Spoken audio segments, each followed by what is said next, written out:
Throw the slack, you fucking moron!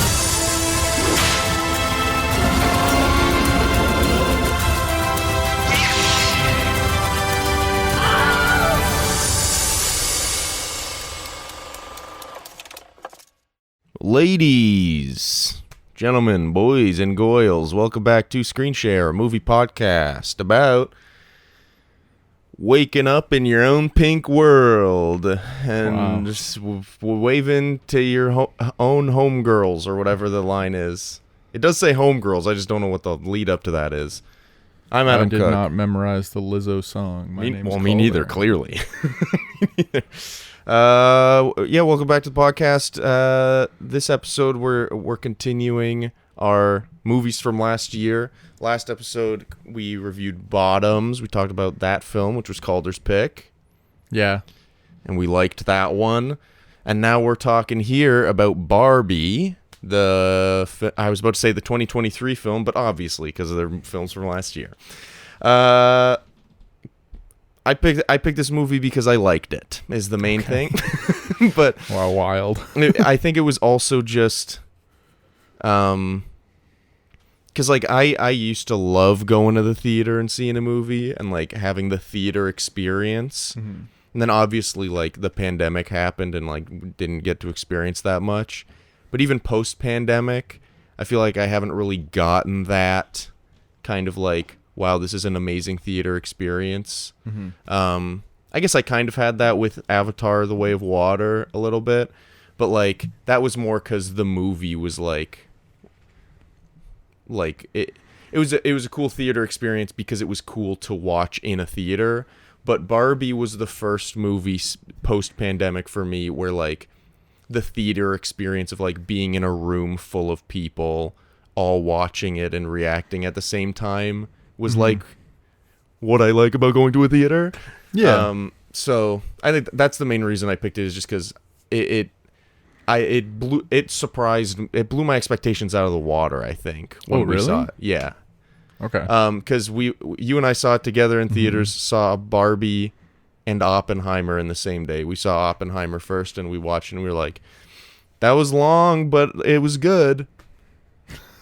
And then we watched Barbie, and I was excited for it. Yeah. Like, probably more excited for it than I was Oppenheimer, but, like, I was just like, this will be fun. Mm-hmm. And then it was, I really enjoyed it as more than just, like, a goofy movie about a toy, you know? Yeah. Yeah, that's why I chose it. I like Barbie. What are your thoughts? I liked it. I liked it when we saw it. I think it was fun to see with a big crowd and like yeah.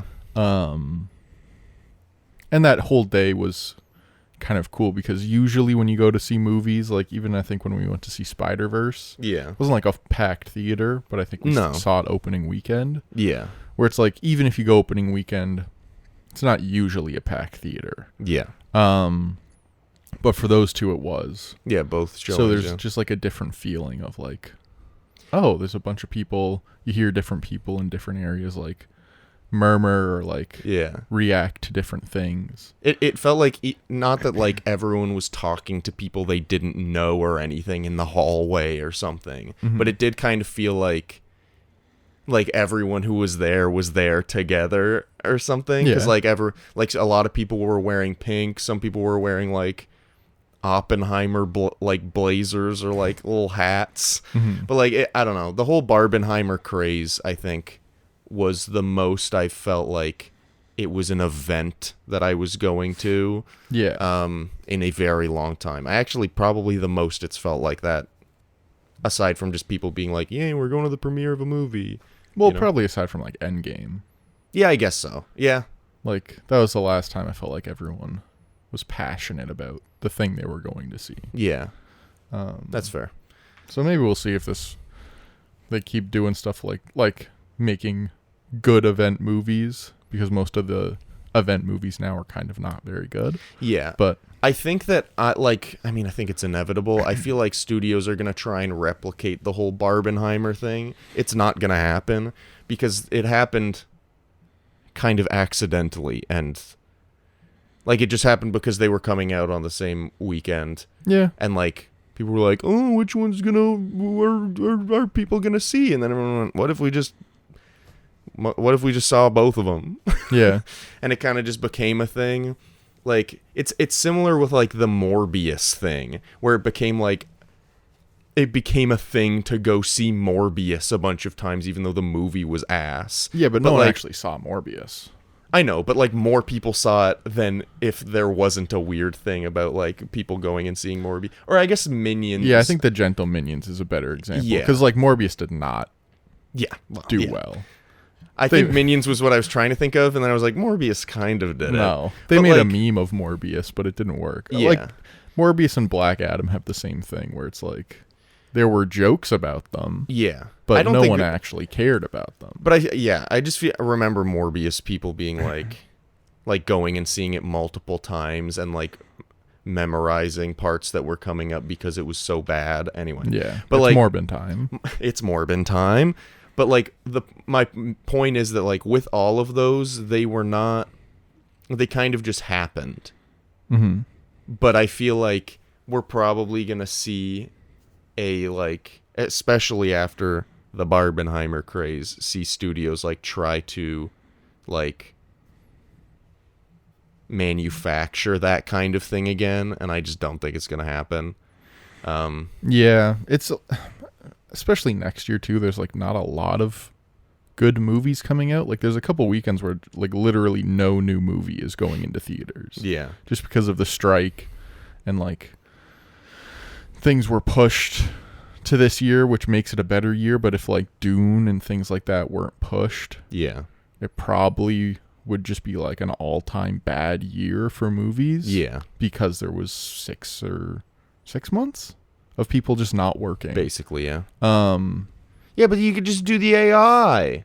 Just get the AI to do it, man. I mean, not yet. I know. Genuine question: do you think any big studios have actually done like big chunks AI written movies that have been released? Written? Yeah. 'Cause like some of them are bad. Probably not. Okay. But I think they're trying. The bad parts of the movies are just because there's so much meddling in them. Yeah, I not guess so. Because they're trying to bring in AI. Well, also I think because like I've seen a couple videos about how like it used to be you have a big writer's room, mm-hmm. and like either you have a big writer's room and everyone's collaborating to write something, or you have someone who writes something and then they make it. Mm-hmm. Whereas if like apparently now it's a lot more like you hire on a this is more for TV shows, but it's also for movies where like you hire on a writer for like a week. Or like bring them in for a couple days, it's and like then short stints. Yeah, because they don't want to pay them a full thing, so they'll just They bring don't in a wanna give them writer, a get rid of job. them, bring in a writer, get rid of them, Yeah. and it's just like that. That I feel like would contribute a lot to it, because then it's not like a sound idea. It's just people being like, I guess I can contribute something to this, but I'm not really a part of it. Yeah, and then like I feel like you're talking about the Disney shows a little bit. Like, is that sort of... Well, not even just Disney shows. I just feel like I feel writing like has kind of the become like a worst. bit stale just in the past 3 years or so. I'll talk about the Disney shows then. Sure, They're like go the ahead. kind of the absolute worst for writing Mhm. because they're just so like boring and so little happens. Yeah. And I think it is partially because like they do this sort of mini room kind of chunking of who's going to do the writing, and then the person who's like in control of all the creative things for the show is the showrunner. Yeah. Whereas that position is a little, or like the director, but also a lot of times the director is kind of the showrunner too. Where it's just like, I don't know. It's not this with movies. It makes more sense to have a director be in control because it is like one thing that wraps up there. But TV show directors can change. Yeah. So trying to have the same creative flow, especially in the writing, is difficult because people want to take things different ways, which is why TV shows were kind of better written when it was just like the writer's room had all the power. Yeah. And the director just kind of would come in and do the thing. It was Yeah. more of a for-hire job. It's like how, like, with shows like Parks and Rec, like, almost every cast member eventually directed an episode or more. Yeah. Because the writers remain the same. Yeah. Like, maybe there's some turnover, but for the most part, like, the writer's room continues through, and, like, a director just has to come in, and all the minimum requirement is just that they understand the tone of the show. Yeah. And, like, then they just follow the script, and that for the most part, and, like, all the crew has done this a million times, so, like, it's not really going to lose quality. Yeah. Honestly, like, obviously we'll get into this next year, but, like, a good example is, like, the sequel trilogy of Star Wars. Those are films where the writer and director changed every time, and it's bad. It's like, and that's what's happening with shows. That's just like a larger scale, but like that's kind of what's happening with shows right now. Is it's just like they don't want to commit to paying someone a full like time salary to like be the person doing this, so they're just like changing them in and out. And You've they're seen it with also, some like, Star Wars shows as well. Yeah. They're getting a bit better with it. Like in the Ahsoka show, like Dave Filoni was the showrunner, but like also the show's not good. it's not good. It's just not like really good. It's just like they're trying to change so much and make TV more cost effective, but it's making it worse. Yeah, but And they're doing also it- making TV more expensive at the same time. Which I don't understand how that's happening, really. What I truly think it is they're actually, I was gonna say they're paying like writers and like it probably is they're paying like writers less and like special effects artists less, but they're paying actors more. But they're Actually, they're not paying actors more though. Yeah, I don't know how these things are getting so expensive. Like even Indiana Jones 3, when it's like $300 million, and you're like, okay, there's something for COVID in there, but like, how is this shit costing so much? Did you say Indiana Jones 3? 4 or 5? I don't know. Both, all of them. Yeah, 4 and 5 are too expensive. But like, because they're also shooting a lot of these Disney shows on the volume. Yeah, So it's just kind of like, how have you not figured out how to make that cost effective? Anyway, this is not about Barbie, because Barbie is good. It's good. Last thing, this is the last thing, and then we'll get back on Barbie.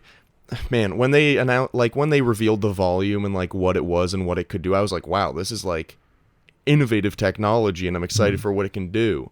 But then they just have been like doing almost only volume stuff. Yeah. And it's like The Last of Us used the volume, but they did it sparingly. But like there's still moments where it's like, well, they're actually on a set, or like they're actually outside. Yeah. And that like, so when there's like a shot with the volume, you're not like,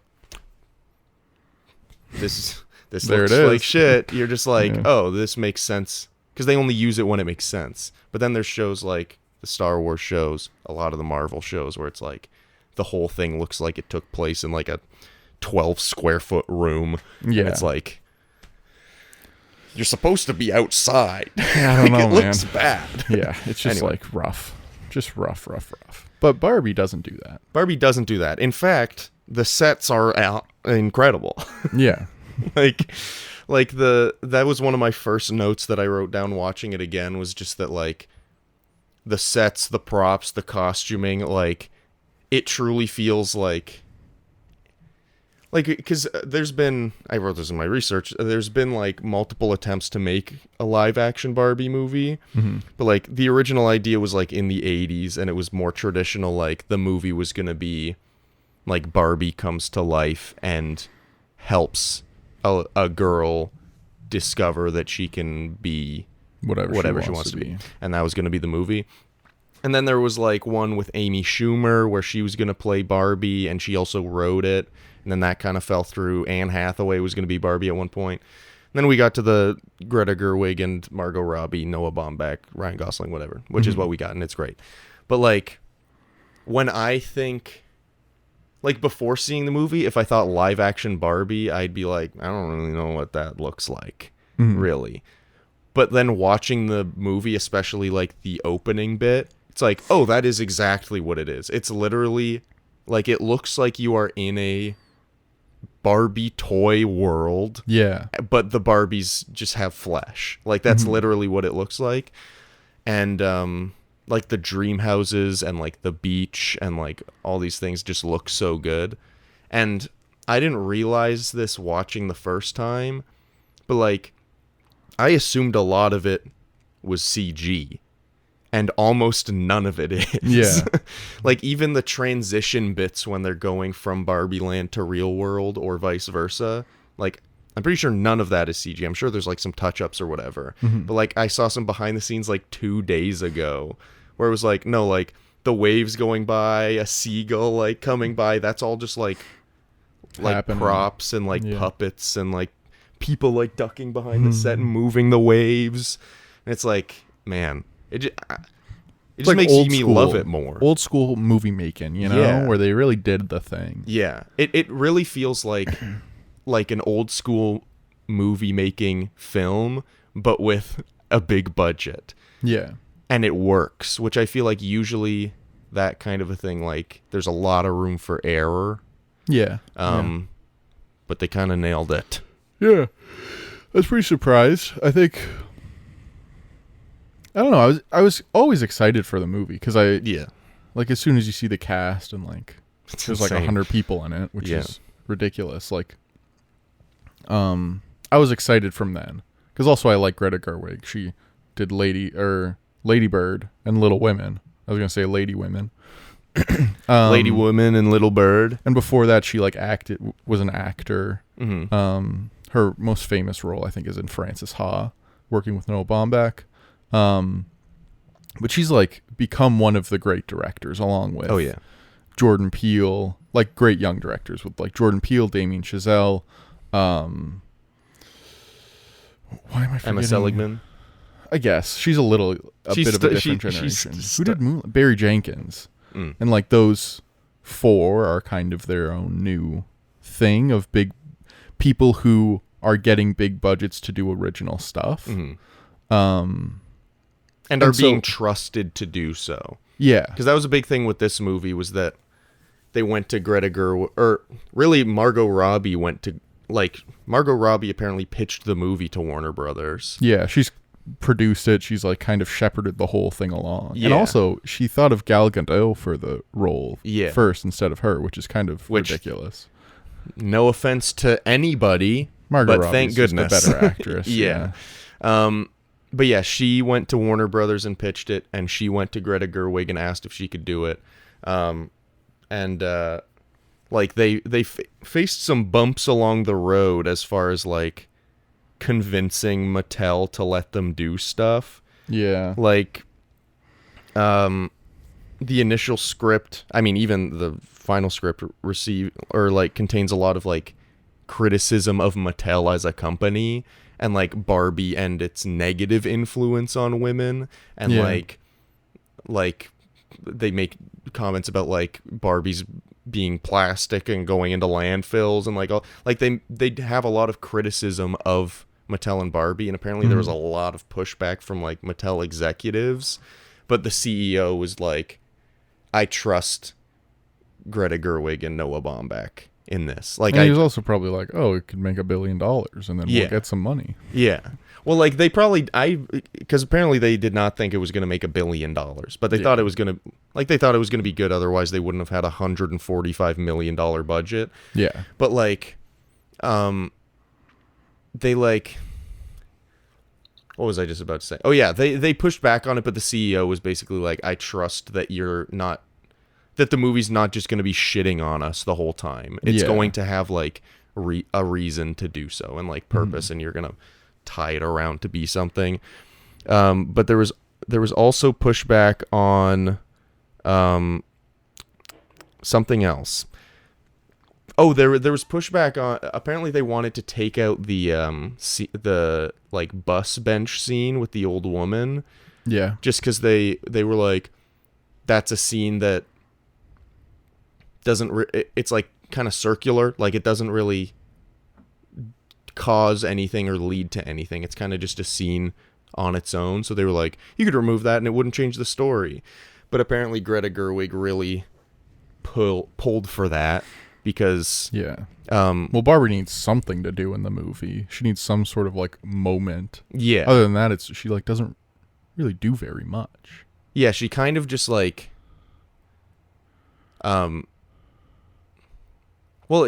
she does a lot, but not really for purpose, because she doesn't really know why she's like, she doesn't know what's going on or why she's doing anything. So she like, it's like when the executives come in or they're like, we're from Mattel, we got to bring it to Mattel, and she's like, okay, like she truly. I just mean like she doesn't have any like moments really to do a lot of stuff. Yeah, I feel like the movie is kind of taken over by Ken a little bit, yeah, because like that performance or that role is the funny one. yeah. It gets a lot of the big set pieces. It gets a lot of the stuff to do. Whereas like Barbie doesn't really do anything in the movie really. I do feel like it's very Barbie focused until like, honestly, until they go back to Barbie Land. Yeah, she's like not in the movie in the last act. Like, I mean, and it might be kind of intentional because it's literally the point where like, is it Ariana Greenblatt's character, the daughter From 65. and from Ahsoka? I don't know. She's in that as well. I don't do that. But she, like, when they're basically like, and that's the movie, and then she steps forward and she's like, but what about Barbie? Like, she's still kind of like, like, what's her ending? And Will Ferrell, CEO, is like, well, she loves Ken, and she's like, I don't love Ken actually. But like when she asks what Barbie's ending is, like, literally like 3 layers of people have to move out of the way because she's just like in the background at this point, like literally and figuratively. And I think that's like,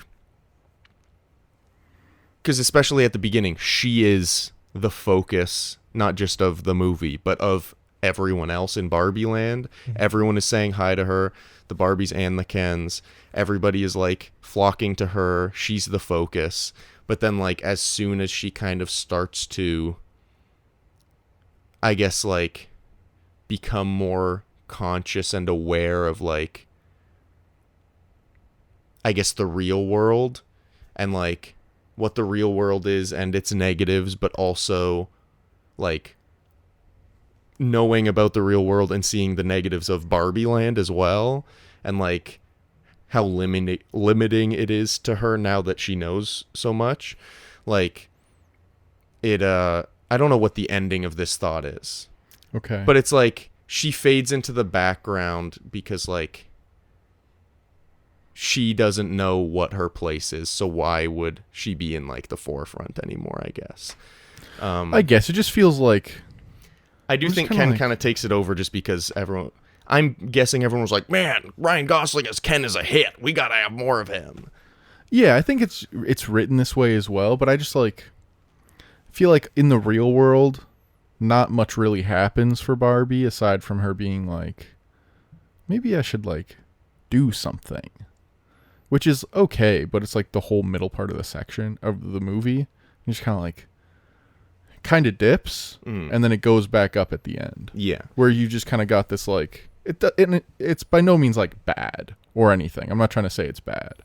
But if I'm like thinking about the movie, I'm like, okay, it's got a great opening and then she goes into the real world. It's kind of like, okay, it's kind of fun. There's some fun stuff. I do think the real world bit is like the least interesting. And it feels like kind of not fully like thought out or realized with like the Mattel stuff where you're just kind of like, what exactly does this fit? How does this fit into the payoff of the Mattel stuff is kind of bad. Yeah. It does feel like they were like, it feels like the real world is real compared to Barbie Land until they get to Mattel, and then Mattel is kind of Barbie Land. Yeah. Not in the, like, they're not the same as Barbie Land, but like it's that level of ridiculous. Like they have these weird cubicles that are closed in on all sides. Like when they're chasing Barbie, like it's a fun sequence, but like when they're chasing Barbie and everyone's like going in different directions and like running past Barbie, it's like, it's fun visually and it's a little goofy, But then it's like, wait, so why everyone? This is how people would behave in Barbie Land, but we're in the real world. So then it's like, is Barbie Land that way because Mattel is this way and they make Barbie? Yeah, and then it's but like, and then that leads into like one of the worst car chases I've seen. Yeah, here's the thing. So when we watched the movie the first time, I didn't really clock that it was like very clearly an ad. And then everyone was like, "What'd you think about the fucking commercial for Chevrolet?" And I was like, "What?" So then this time I was like, "Okay, I'm going to really pay attention and like watch it, paying attention to the fact that it's kind of like a commercial." And I don't think it's as bad as people make it out to be, but like there's a couple, because like sometimes it's just like a car chase and like big whoop it's got a big Chevrolet logo on it, but there are some times where it's just framed perfectly like it's the final shot in a car commercial where it's like, and you can get this for whatever like RSP, whatever it's called. Like they're just like saying the things. There's a bunch of like, throw some like fine print on the bottom of some of these shots and you'd think it's a car commercial. Then there's also the point where she's got to speed up, so she hits the big screen on the thing and it enters like turbo mode, and I'm like, oh, that's probably a feature of the car. So like, but a part of me's like, if they had to put a basically commercial for Chevrolet in there in order to like have the Ken like dance and song number, then like whatever.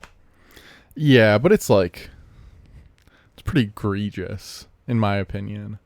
There's like 30% or 40% of these shots that feel like literally completely different like frame rate of like everything, completely different framing from anything that is in the entire movie. Yeah. Just, I think there was like rumors that it's because Gerwig went over budget, so then she had to like do this for Chevrolet to get some money to finish whatever, and like I understand that, but you're just kind of like, if that is the case, they probably just got the Chevrolet people to make the commercial, or like to shoot that part, because like the main one that like I noticed that's kind of what you're saying is like the in the car shot of like them in the car, like for that chase sequence, looks vastly different than like the same shot at the end when they're in the car before Barbie goes in to see her gynecologist. Yeah. Like they just look completely different. And one of them looks like a shot from The Big Bang Theory in a car or something. Maybe not that bad. But like one of them looks like a car commercial. One of them looks like a movie. Yeah. And it's like, to me, it's clear that was kind of done later. Yeah. It's just like unfortunate. Yeah. Like you'd hope that the big set piece for the main character doesn't have to do that. Yeah. Because then Ken gets like 30 other big cool things that are like totally in the world of Barbie. Yeah. And you're like, he has all this stuff. Why does her stuff have to be so like cut back and like kind of not fully realized, where you're just like, so she's like fucking with Mattel for most of this thing, and then like she has like this bad car chase, and then she disappears for the third act, and then she has the emotional payoff, which does work. It does work, but it's just kind of like, I wish feels this a bit middle like, was stronger for her. Yeah, because like that, I truly think my favorite scene in the movie is like when Ruth Handler and Barbie are kind of like in the void or whatever, and like Ruth Handler's basically like, I need to make sure that you're aware of like the pros and cons of like being a human being and like all this. Like, I think that's not only one of the best scenes in the movie, I think it's like, I wrote that it's like, I think the best human core scene I've seen in a movie, where it's just like really like getting to like the heart of what existing is. And I really love it. The issue is, like you're saying, it does kind of feel like a little bit like there's some movies where you are kind of like reminded that a character exists. It's not quite to that level, but it is kind of like we're thrown right into the most emotional scene in the movie, arguably, with a character that we haven't spent more than like maybe like 30 seconds at a time with in the past half hour. And it's like, I do wish that there was more Barbie in the third act than there is. Yeah. Which I get that it's focused on like the Kens and like stopping the Kens and like the whole thing where they're like going around and like tricking the Kens into like losing focus on certain Barbies so they can whatever is like very good. And then I think like the beach fight sequence with the Kens is great. It's not because what is in place of Barbie is bad. It's just that the lack of Barbie kind of like, I feel like detracts a little bit from the third act. Yeah. And I think it's just like in the award stuff too. No one really is talking about Margot Robbie as Barbie because the role is just kind of like doesn't feel fully constructed or fully there. Whereas like Ryan Gosling is getting buzz for a nomination as Ken.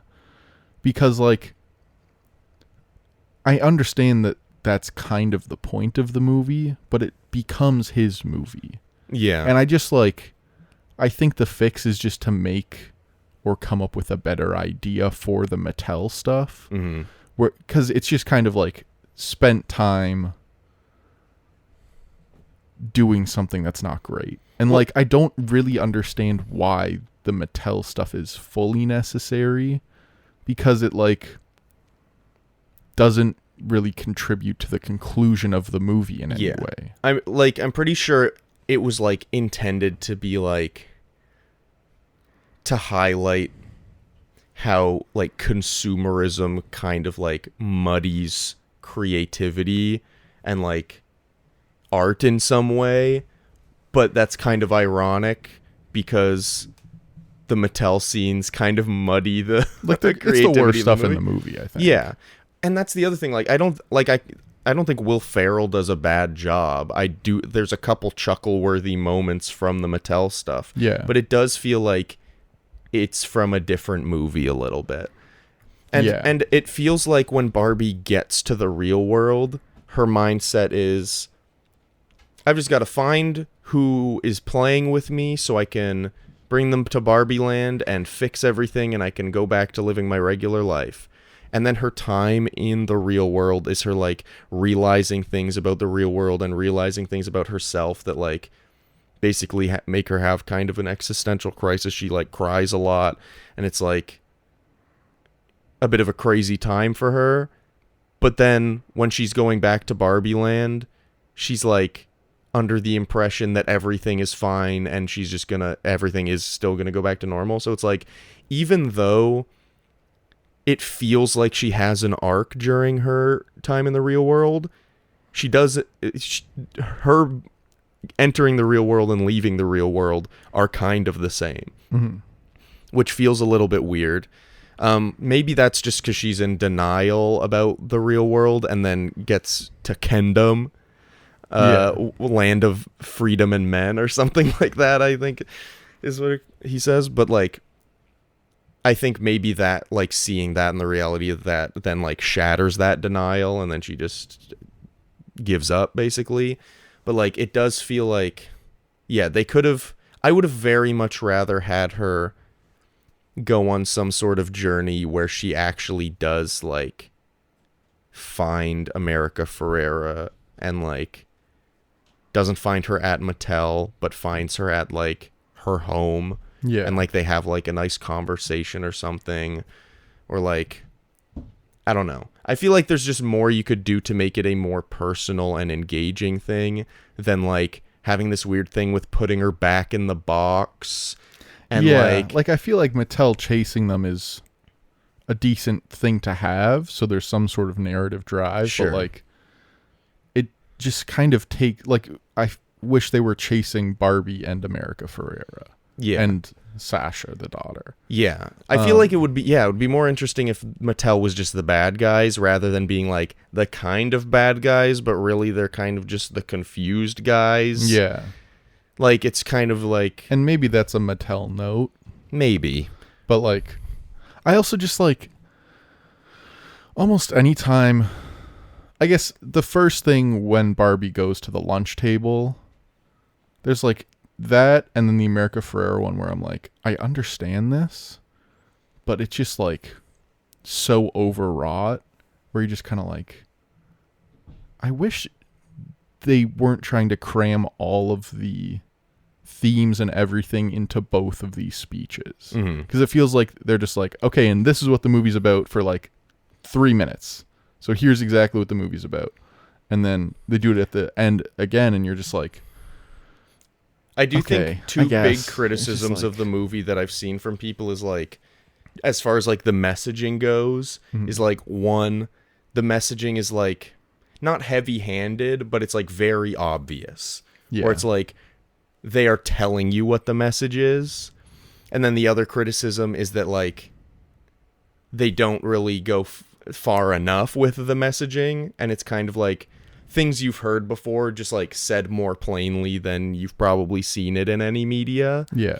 Which I think is still good, but like those are criticisms that I understand as well, where it's like you could go further with it. But I actually, because I think that the lunch table scene is good, although a part of me is like, Ariana Greenblatt's character is being very, very mean to someone she's never met before. Like, like maybe kids are meaner than I'm not sure I am aware of, but like she's brutal to her. She calls her a fascist, says like accuses her of all these things. It's why would Barbie know what a fascist is? I don't know. Anyway, but like that's a great point. But like it's weird because she doesn't believe that Barbie is Barbie, but then also is talking to her as if she's Barbie, which is just like, anyway.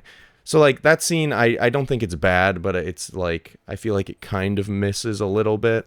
The America Ferrera speech, I think, is like very good, but I honestly think that, but it is like very like obvious, whatever, but I still think it's good. And the truth is, some people kind of need it to be that heavy-handed obvious to like get it, unfortunately. I guess, but I feel like people who need it probably aren't watching Barbie. Yeah, or are watching it and being like, are hearing it but not listening to it. Yeah, but I think the more effective scene that gets kind of achieves the same goal that those scenes are trying to get, but in a much more subtle way, is when America Ferrera, Ariana Greenblatt, and Michael Cera as Alan are like in the car and they're about to leave, and Alan starts fucking people up, just starts beating people up. Also, a great line when he's like, once they learn to build that wall sideways and not just up, no one will be able to leave. Yeah, I like that. And it's just like, this is huge Jenga tower. Anyway, thought that was funny. But like, I feel like the scene where Alan is like beating up Ken's, but then Ariana Greenblatt is like, we have to go back because like, we have to save Barbie. Barbie's not Barbie anymore. We need to help her. And America Ferrera's like, you don't like Barbie. And she's like, but you do. And like your drawings are amazing. And she's like saying all these things. And she's like, you're cool and like weird and dark and crazy. And like just the way that she's like the daughter is just like accepting who the mom is and like acknowledging who the mom is. And being like, and that's okay. And not only is that okay, but like those are great things about you. I feel like that's almost more effective than America Ferrera saying all of that plus more, but like very plainly. Yeah. And also, like, I think the kitchen table scene does a version of that very well also. Yeah. Where it's just kind of like a good scene between the two characters. But it's just like the lunch table one and then the America Ferrera one, I'm just like, we're just putting monologues in here, and it's just like, I don't know. I think just the fact that like I'd kind of known that stuff before, just hearing it like that, I was like, okay, I guess this is for people in the back or something. Well, I think it is a bit of that. I think it's this weird balance where, like, I think that it is that speech specifically is trying to tackle a lot of things where it's like it is trying to get through to men who have never thought about these things and don't understand these things. It is also trying to, like, validate women's experiences. And it is also trying to, like, prepare young girls for, like, what the world is like, but also be like, it doesn't have to be that way. Like, it feels like it's trying to hit the mark on multiple different audiences. But I think it succeeds in a lot. Like, a lot of people absolutely adore that speech. Mm-hmm. But I think, unfortunately, like, because it's trying to hit so many, like, I think unfortunately, men that need to hear it, probably won't. Even if they hear it, I don't think the men that need to hear that will, like, process it properly, because the men that need to hear it probably have a wall up against that. And I think it's easy for, like, not to, like, say that I'm an enlightened man, like Ken says at the end. He's like, I'm an enlightened man. Yeah. I know I can cry or whatever. But, like, I think it's easy for us as, like, men who understand, like the true, like, reality of the kind of, like, turmoil that patriarchy kind of, like, causes, and, like, the challenge that women face. It's easy for us to be like, we know this shit, like, you know? Yeah. But, like, unfortunately, there's a large mass of people that do not. Yeah. And I think that's, but it's like what I'm saying is, like, the issue is that target is probably going to be missed. So then it kind of it kind of creates this feeling where it's like the speech it does miss, because, like, the people who are going to listen to it and agree with it already agree with it. Yeah. I guess it's just, like, just find a better way to put that into the movie, I think. Because, like, the character of Barbie has so much potential. Yeah. And, like, it's like, okay, why are we having to do these speeches when we've got this Mattel shit in here? Yeah. Like, how have we not figured out a better way to communicate these things? And also, you can still have the speech, but, like, me being like, okay, well, we fucked around for, like, 45 minutes, and now you're trying to, like, cram it all into this 2.5-minute scene. It does kind of feel like they were like, we have all these things we want to address. Yeah. Let's just, like, obviously the monologue is more well written than this, but it's kind of like a list where they're just, it kind of feels like they were going through the list of things that they want to address and, like, acknowledge. But yeah, it feels like if you removed the Mattel stuff or altered it to make it less long and kind of boring, not boring, but, like, just, like, unneeded. Inconsequential. Yeah. Like, I honestly think it would be more interesting if instead of a monologue from America Ferrera, it was, like, Barbie working through these new things that she's feeling, and America Ferrera, which there's, like, a couple moments of it, but, like, I feel like the speech would be more effective if it was Barbie working through new feelings and America Ferrera being like, yes, like, yeah, like she's finally seeing what's going on. Yeah, because then it would be more of a, like, because then people could be like, they could put themselves in Barbie's shoes as, like, as she's understanding, we are understanding, rather than just, like, being told by America Ferrera, I guess. Because Barbie's got the objective view of the world. Yeah. Because she's never been in the real world. So then when she sees something like that and then brings it back and it's like, oh, this is how this is this and this and this. Yeah. Not that she's going to fully understand it, but if it's like, if there's a play between them, it's just, I think that's just a little more interesting. Yeah. Anyway, we're talking about the negatives. I think the movie has incredible music. Yes. Incredible production design. And all the performances are so good. Yeah. Like, I don't think there's a missed performance No. in the movie. Like, the only, like, the closest to a miss in performance is probably Will Ferrell, but Yeah. not because he's bad, just because, like, the character feels out of place.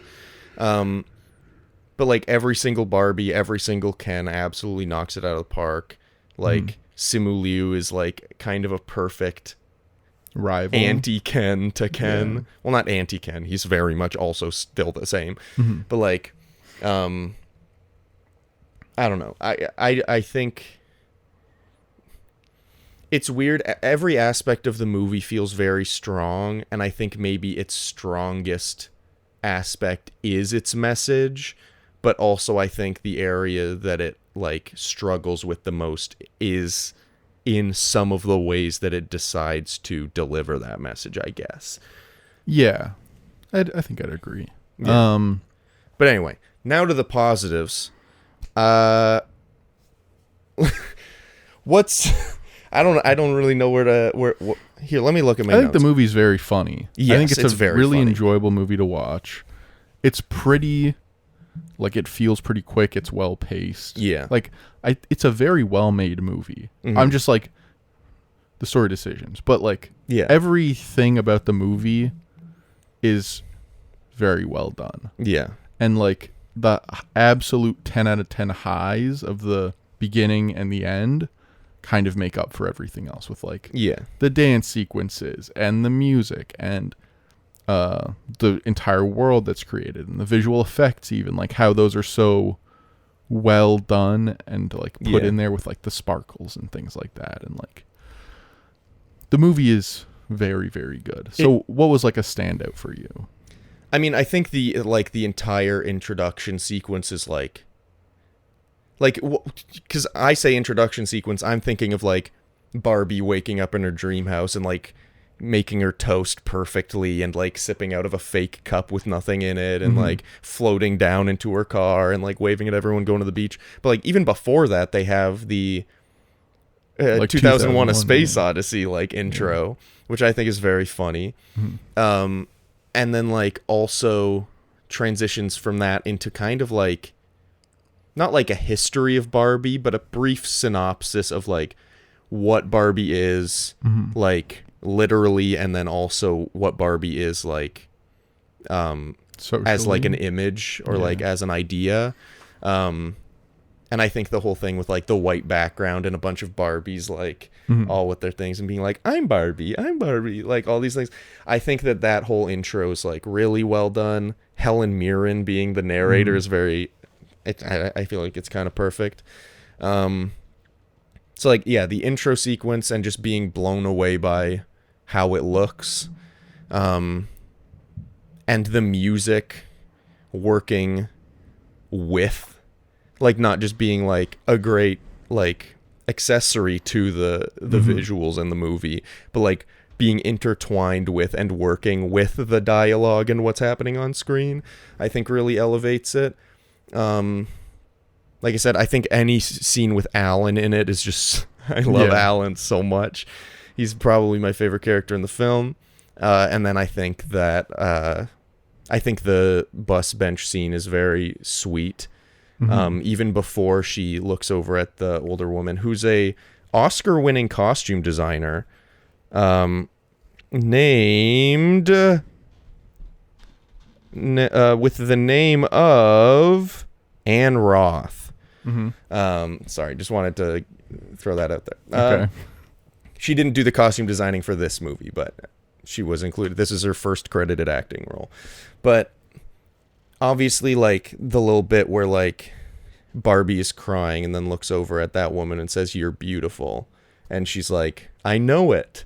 Like, and that's, like, the first hint of what Barbie knows from Barbie Land that she's seen in the real world, where it's like, wow, this is a woman that is, like, confident in herself and, like, understands, like, it kind of goes back to the opening sequence when they're giving out, like, awards, and one of them receives the Nobel Peace Prize for something. I forget what it was. I think it's just the Nobel Peace Prize. And then she's like, what was it? She says, like, thank you, I deserve it, or something like that. Oh yeah, I work very hard, so I deserve it. And like, that's just not something you hear really anyone say. So it's like, for a second it puts you off, but then you're like, I mean, yeah, I guess yeah, you worked hard to get a Nobel Prize, you deserve it. But it's just not something that you hear. And I think that coming out of like, and also no one is old in Barbie land. So hearing that kind of sentiment come out of an old woman who is kind of representing everything that Barbie thinks she should be avoiding, but then like it kind of being a heartfelt moment I really love. But even before that, her just like looking at people in the park, interacting, like looking at the trees, listening to the birds chirp, and her just like taking in like time and life for a minute. And like even seeing two men laughing together as well. So it's not just like she's looking around and being like, wow, women are happy here. It's just like, there is beauty here in all places. Even if there is also horses and what else, like boxing and patriarchy and all these things. So I really love that scene. And then I'd say the final standout scene was the one in like the void, whatever, with Ruth Handler and Barbie at the end. Yeah, I'd agree. Sorry, I kind of just went off. It's okay. You go ahead with what stood out for you? I mean, I was kind of saying I didn't like it, but like Ryan Gosling as Ken is just wild. Insane. And that role is just so funny. And It's so clear well he's having done. so much fun. Yeah.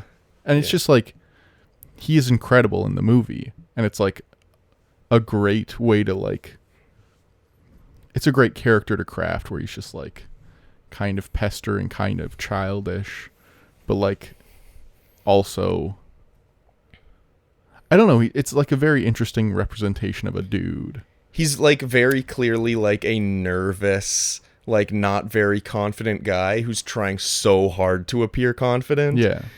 It's honestly kind of like a flip of the football players in Bottoms a little bit, where they're like character, like, what would the word be? Characterizations of like a false macho man where he's actually like basically a little baby.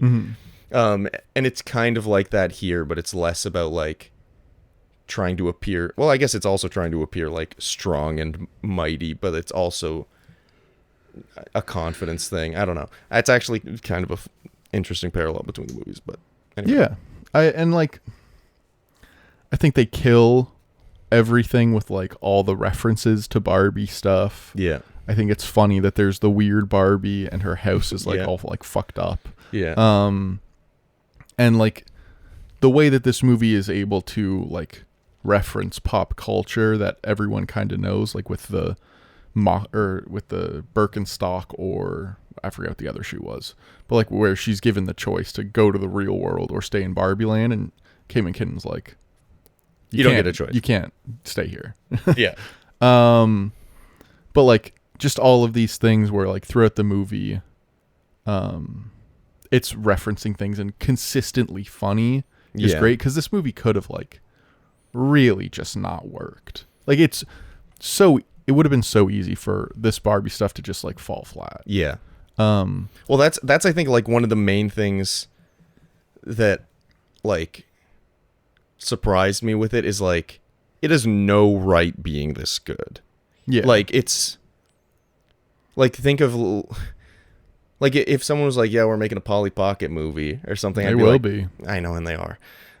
With, dude, I saw something that was like Hasbro has like 17 toy-based films, like like being Hot made. Wheels are probably Thomas gonna the get Tank one. Engine, Yeah. and I'm like, don't ruin Thomas, or I'll,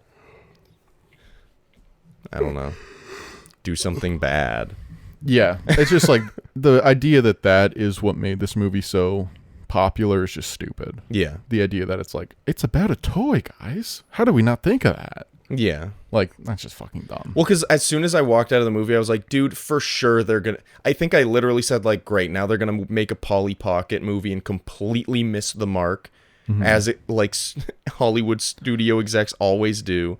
They're going to completely miss the mark on what made the movie good and made the movie popular. And then literally the next day I saw a post being like, Polly Pocket movies being greenlit at whatever. And I was like, Yeah. of course. Yeah. But, Get used to it, brother. I know. But like, I don't know. I think even if they tried to replicate the correct things that make this movie so good, it's like, I don't think it would happen, just because I feel like everything kind of lined up for this movie to be exactly what it is, and to try to like replicate it in the same way. I just don't think it would happen. Yeah. And like there's talks about a Barbie sequel as well, but like I'm pretty sure Margot Robbie and Ryan Gosling have both been like, no, like we did, like that's what the movie is. It's they're like, what's the sequel? Like she made so much money off this movie. I know. Fucking ridiculous. It's crazy. Some other things I liked when they first go into the real world and you kind of like get Barbie and Ken's perspective on like how different people would treat people who look like them. Yeah. Is very like well done and interesting. Yeah. They're both surprised, but in opposite ways. Yeah. And then one of the funnier lines that I liked in the movie was when they like go to the construction site and she's like, oh, a construction site, a great time for like some female bonding. Yeah. And then the one guy says, if I said you had a hot body, would you hold it against me? I was just like, that's just insane. Yeah. But that's definitely been said too. And says something about like, can I climb in those shorts? Yeah. And she's like, we don't have genitals. Yeah. And but what I found funny about that is like they're so disrespectful and so like, I mean, they're harassing her truly, but then she's like, we don't have genitals, and they're all like, okay, yeah, that's Okay. sure, like that's fine with us, I guess. But sorry, if you had another one, go ahead. What was the other one? It was that, and then also, just like in general, Ken kind of figuring things out and being like, oh, this is what dudes are. Yeah. But then also like the way slow zoom ins on people doing like a bro thing, and he's like, holy shit, whoa. And like the guy wearing the fur jacket in Los Angeles, you're just Yeah. like, that's ridiculous, but it's probably happening right now. Yeah. But just like the way that dudes are parodied with like the Matchbox 20 song, and then being like just like petty squabbles, or like not petty. Small petty squabbles about like just nothing. Yeah. Even if it's like before Ken goes to Barbie Land, where it's just like, she's like, oh no, she looked at me, and then he's like, oh no, she looked at him now. It's just like it captures what a dude is and how dudes feel very well. Yeah. Yeah. Yeah, I think it's very good. He kind of speed ran the indoctrination into toxic masculinity a little bit. Not to the full extent, because really it's just he's just realizing what working out and being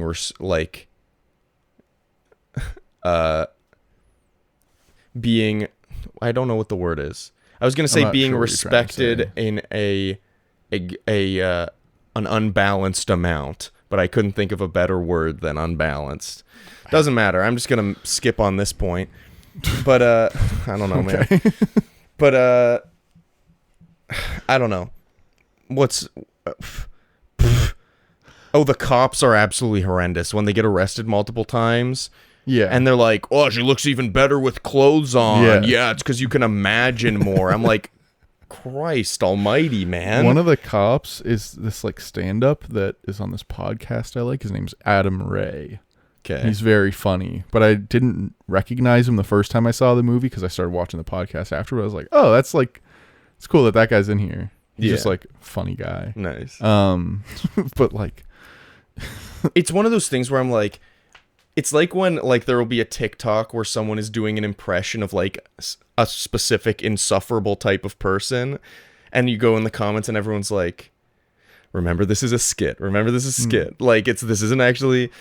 And it's kind of like that here where it's like, I need to remember that like someone wrote this because this is a ridiculous thing to say. The person acting and saying this like is in the movie knows. Understanding that this is a ridiculous thing to say. Because like it's so easy to hear those things and just be like, man, it's like it's angering to like have that mindset to say something like that. But like, it is to get a point across, which is sometimes difficult to remember. The last thing I liked is just the dad learning Duolingo. I just think that's funny. That's just a good bit. Yeah. The fact that I'm pretty sure he doesn't say an English word the whole time. He only says Duolingo lines. Yeah. I don't know. I just think it's funny. It's just such like a thing where it's just like 40-year-old dudes trying to learn Duolingo. Especially the first time he shows up when they're like about to go into Barbie Land and America Ferrera's like, we're going to Barbie Land because I never do anything for myself. And then Ariana Greenblatt's like, what about dad? And then she's like, he'll be fine. They cut and it's like a 5-second scene where he just says some Spanish word at Duolingo and then just smiles and is like, And they cut back and it's like, yeah, he'll be fine. I don't know. I think the timing of a lot of the jokes is kind of elite. Yeah, and there's like cutaway gags, which is a rare thing for movies. Yeah. Where like they'll cut away to like the weird Barbie getting beat up or like things like that, which I just think is a funny thing to do and keeps the energy up in the movie. And it gives them a lot of freedom to kind of like do more with it as well. I have questions. Do you have more notes? Yeah, let me just breeze through. Oh yeah, one of the opening lines from Helen Mirren narrating is, because Barbie can be anything, women can be anything, which I think is kind of like the through line that kind of goes throughout it. And they do talk about like, yes, Barbie has a like quote unquote like impossible figure. So like it is creating like standards and expectations that are kind of unattainable. But like that is not the purpose of Barbie. That is like the purpose of Barbie is to be like, you can be anything. Excuse me. Sorry. I do think the reveal that America Ferrera was actually the Barbie owner that Barbie was looking for all along, I wouldn't say it falls flat, but it feels like they're like, wait, it was really you the whole time? And it's like, you made it obvious with like maybe literally the first scene America Ferrera's in. She's like, I'm drawing cellulite and existential dread Barbie. And it's like, that's 2 of the 3 things that Barbie said she's struggling with. Yeah. So like they kind of treat it like a reveal, but it's not really a reveal. I guess it's the characters realizing. It's not necessarily us realizing, but still.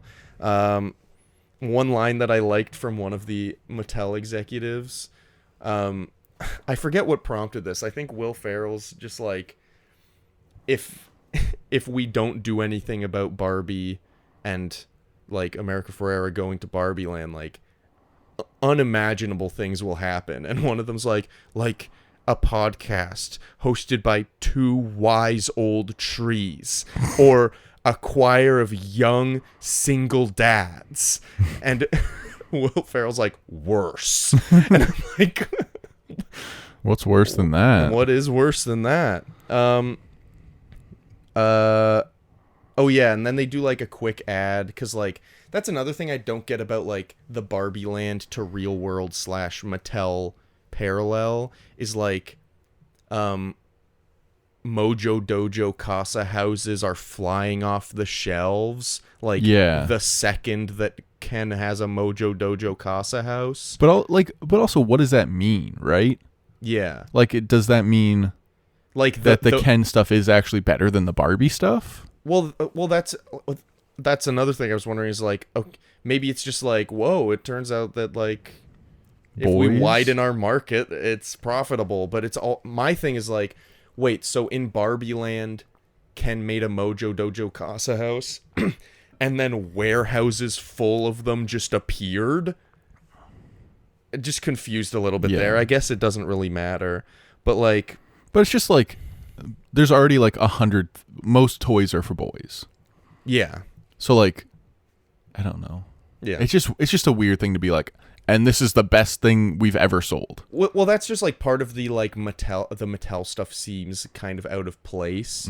It's just like having this random scene with this random warehouse character we've never seen before being like, and now the Mojo Dojo Casa houses are selling well. And Will Ferrell's like, because one of the guys is like, why does it matter if it's Ken or Barbie if it's selling well? And he's like, because we need to empower women. That is the goal, not money. But then when they're in Barbie land and America Ferrera's like, what if you just have like a regular person Barbie? He's like, that's a bad idea. And then someone goes, that's going to sell well. And he goes, good idea. And then it's like, well, I think it's just showing that the Mattel executive doesn't have the best interest at heart. Yeah. Right? But it's like, but if he didn't have the best interest at heart, then I feel like he wouldn't have gone back to Barbie land when the Ken stuff was selling well, you know? Yeah, I don't know. It's just like a little bit confusing. It is just kind of like what's going on here. But when they're doing that, like, the Kendom is affecting the real world Barbie products, they do like a depression Barbie commercial, which I think is very funny and has a lot of great lines, like rewatching or like watching reruns of like the Pride and Prejudice BBC. Yeah, exactly. And like a bunch of lines, but my favorite was like depression Barbie eats something like eats a tub of ice cream while looking at her friend's weird engagement photos or something like that. And I just remember being in the theater and them like saying like 4 or 5 things in a row in that little depression Barbie commercial where everybody laughed because everyone was like, I know exactly like everyone, not everyone's experienced every single thing, but everyone had something that was mentioned in there where it's like, I understand that. Yeah. I can relate to that one. And I just thought that was funny. When Barbie is basically like crying in Weird Barbie's house and is like, I'm not pretty anymore. I was always like stereotypically pretty Barbie, but like I'm not anymore. And then Helen Mirren coming in and being like, note to the filmmakers, Margot Robbie is the wrong person to cast if you're trying to make this point. I thought was funny. A little bit of self-awareness there. When one of the Barbies is like snaps back into like her consciousness and is like, it's weird. It was like I was in a dream where I was really invested in the Zack Snyder cut of the Justice League.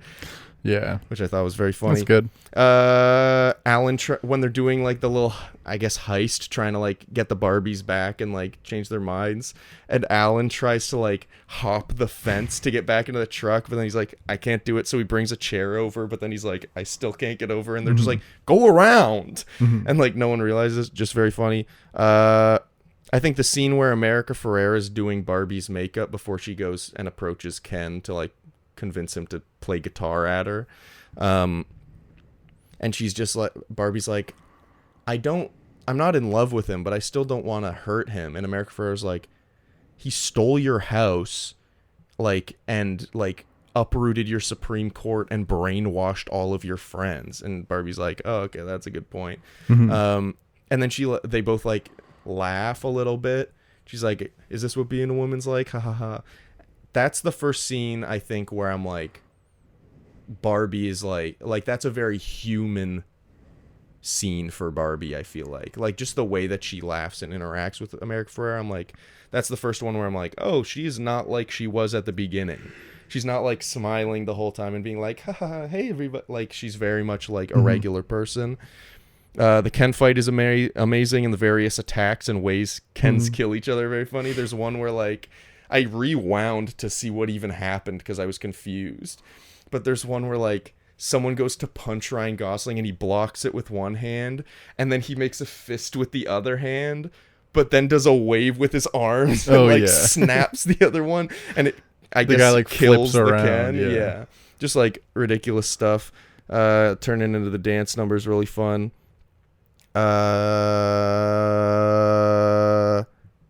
When Ken loses and is like, when I found out the patriarchy wasn't about horses, I kind of lost interest anyway. I love that. And then honestly, I think that's it. What's your favorite casting in the movie?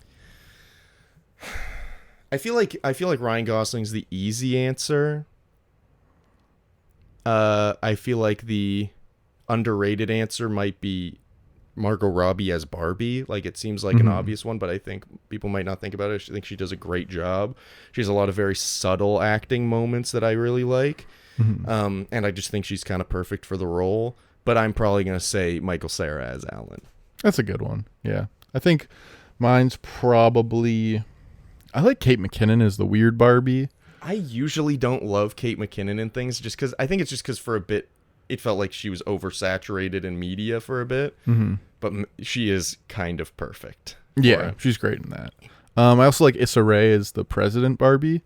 But probably Ken. Like, he's just so good in that role.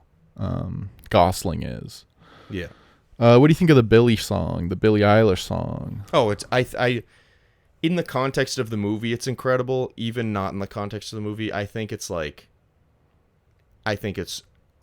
amazing. Yeah, it's like, a great song. I think it's like She's up for like 1,000 awards for it. Yeah. Yeah. I feel like because I was listening to her talk about it a little bit because there was like a bit of like a singer's songwriter like roundtable a bit ago. Yeah, it with, had like her, Olivia John Rodrigo. Batiste, Olivia Rodrigo, and like a couple others. I didn't watch the whole thing, but Julia I saw Michaels. Yeah, but I saw her talking just about writing that song, and how it kind of was like an accident where she was like, "I'm not writing this about me. I'm just kind of writing this, about someone else," and then they made the song and she listened to it and she was like, oh shit, I think this might be about me.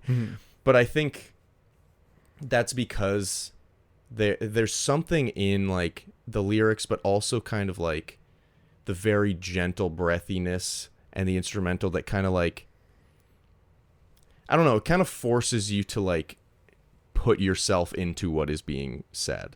And I think it's like, I think like if I was like, I gotta listen to a song to like cry to, that would probably be in like one of my top picks. I think it's so good. It should probably be Pushed though. It should be Pushed? Yeah, Push by Matchbox 20. Oh. It's good. I wanna put you It's such a weird fucking song. Dude, I saw like a bunch of things like, cause after Barbie came out, my TikTok feed was like 90% people talking about Barbie. But like there were so many where people were like, I didn't realize this was real. That song? Yeah, there were people that were like, I thought it was made for the film as a joke. No. And it's like no. fucking wild. Yeah, it's an insane song. I've heard that song a lot. Yeah. Are you excited for Gosling's next movie, The Fall Guy? And also there's another project coming up that I would like to ask you about. I don't know much about The Fall Guy, but he's like a stunt guy kind of thing, and like supposed to be doing jokes. Yeah. I don't know. I'm not like. Oh, does this make you more excited for it? I guess so. Are you like, I want to go see the next Gosling thing now? I think I liked Ryan Gosling before, but I think this movie, but also just the press for this movie, and I'm 100% certain that I'm not the only one. I think this is a widely believed thing, but like he skyrocketed in like likability. Yeah. Apparently Margot Robbie's producing an Oceans movie with her and Gosling in it. Interesting. And apparently it's in production, so we'll see. Sick. But I'm excited for that one. Barbie or Oppenheimer? Barbie. Yeah. Would you agree? I guess so. I don't know. Having time away from both, there's issues with both. I think I should watch Oppenheimer again, but I don't know if I will because it's just so long. And like, there are other long movies I'd rather we rewatch, like Killers of the Flower Moon, probably, or like. There's just like so many moments in that movie. Like when we saw that, there was someone like 4 rows down that had one of those closed caption things you can get at a theater, where it's just like a little digital like text scroller. And like there were times where I was like trying to look at it because I could not hear what was being said, because most of Cillian Murphy does a great job. He's just mumbling. But like, yeah, most of the movie it's him kind of talking like this, but then the music and the sound effect audio is just so loud and blaring. It's like I can't hear a fucking thing. But the movie is very good. Did you just stop recording or something? No, I just clicked the wrong thing. Adam Driver. I think the obvious is Ken, right? Or actually, Ken. I feel like he could be a good Ryan Gosling Ken. Yeah. But I also think he could be a good like. He could also probably be like the Mattel CEO. Yeah. Actually, it would be very fun. So the America Ferrera's husband in the movie is her husband in real life. Oh, I didn't know that. Just yeah. I didn't write his name down. You can look it up if you really I don't know care. if is he famous? I don't think so. Okay. But I feel like Adam Driver would be. It would be so funny if Adam Driver was in 2 scenes and he's just doing Duolingo stuff. Yeah, Like, that'd be very funny. they were in. I think he's in Francis Ha, and they've been in like a bunch of movies together. Yeah. There were a couple other people that Greta Gerwig tried to get into the movie, like Timmy Chalamet, Yeah. because of their past work, and Saoirse Ronan, but then she couldn't. It was apparently kind of like scheduling conflicts But then, like, for the most part. John Cena pops up. Well, it's weird. Yeah, so John Cena apparently just like contacted Greta Gerwig and was like, "I will literally take any role." And she was like, "What about a merman?" And he was like, "Yes." Yeah. And then Michael Cera as well. Apparently, there was someone else they were going to get. Jonathan Groff. They were gonna get him, but he said no. All I know is that he said It was like no. a scheduling conflicts thing. But then apparently Michael Cera, like, through a mutual friend, got Greta Gerwig's email and was like, "I would love to be in this. Let me know if there is anything." And that she was like, "I will be on Zoom. Here's a Zoom link. I'll be on Zoom for the next hour. And jump on if you want to talk." And he jumped on. And they basically talked about it, and by the end of the call, he was cast as Alan. Nice. And it's like, I like that. cool. So I think there's a couple castings like that where There's also like Bowen Yang was supposed to be one. which Ben he would Platt. be perfect for the film. Yeah. And then there was someone else who was like, oh, Dan Levy, who is of Schitt's Creek fame. Yeah. But yeah, I think it'd be funny if Adam Driver was the dad. Anyway. Yeah. Where do you want to rank this sucker?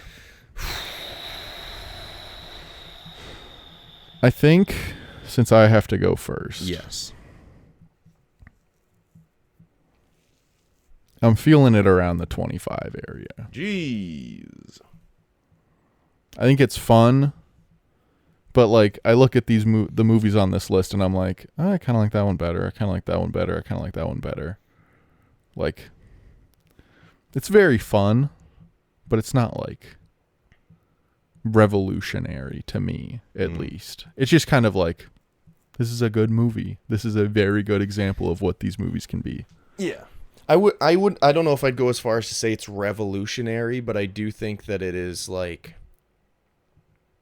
I do think it kind of had an effect that I haven't really seen a lot of other movies have. And I think it's a movie that kind of has something to say that people haven't really had before. Like there's other movies that say similar things, but like I think just in the way and how obvious it is, but also how clever it is in doing so, I think it like I do think it's a very special movie. Mm-hmm. I don't think I'd put it at 25. I'm thinking more around like earnest and honest answer. I'd probably put it like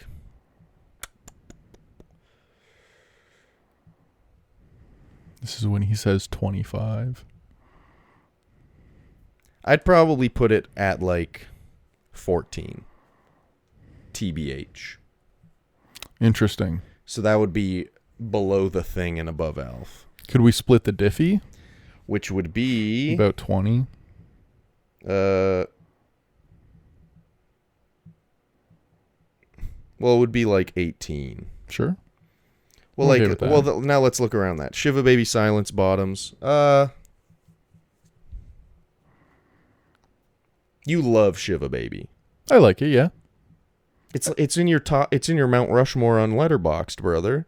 I haven't changed that in a long time. Okay, well, but I think Shiva Baby like communicates things better than this movie does, okay.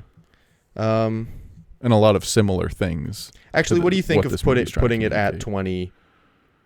20, below Silence, above Bottoms? Sure, sounds good. That feels like a reasonable compromise. Well, there you go. Barbie, if you haven't seen it, I encourage you to. It's on Crave/HBO. There was one note about Crave's fucking subtitles. Like, one of the narration The subtitles things, are bad. Yeah, one of the opening things was like, at least that's what Barbie thinks. After all, they're like us, but something else. I forget what the line was, but the subtitle said, at least that's what. After all, they're like... Yeah. Didn't even finish the word like. Yeah. And I was just like, man. And that happened like 5 times throughout the movie where I'm like, that is... But they got Barbie with ASL on there, so... Sick. Yeah. I guess it wouldn't help if you... Well, actually, I guess subtitles are for people who are deaf, right? Most of the time. I mean, it depends. Well, I mean, I watch everything with subtitles. I know, but they are for that. Yeah, I guess. Yeah. So I ASL feel like would that's help, like, but yeah. I don't know. That doesn't solve it. The subtitles on Crave are horrendous. Yes, and I'm not always trying to have say they're good, but I'm just like, and it feels like such an easy thing to fix. It's Bell. They're not going to fix it. Yeah. Fucking dog shit company. Unless you have job openings. So You got to wrap this up. This You was gotta our end review of Barbster. It's currently ranked 20 on our list, below Silence and above Bottoms. Didn't expect both of these movies to rank right beside each other. That's only happened a couple times. Pretty cool. Thank you, everybody, for listening to this episode. We love you and appreciate you. Next episode, I actually don't know what it'll be. Yes, I do. It's going to be Fast and the Furious. The Fast and the Furious. The Fast and the Furious. Not Fast and Furious or Too Fast, Too Furious. And also not Hobbs and Shaw.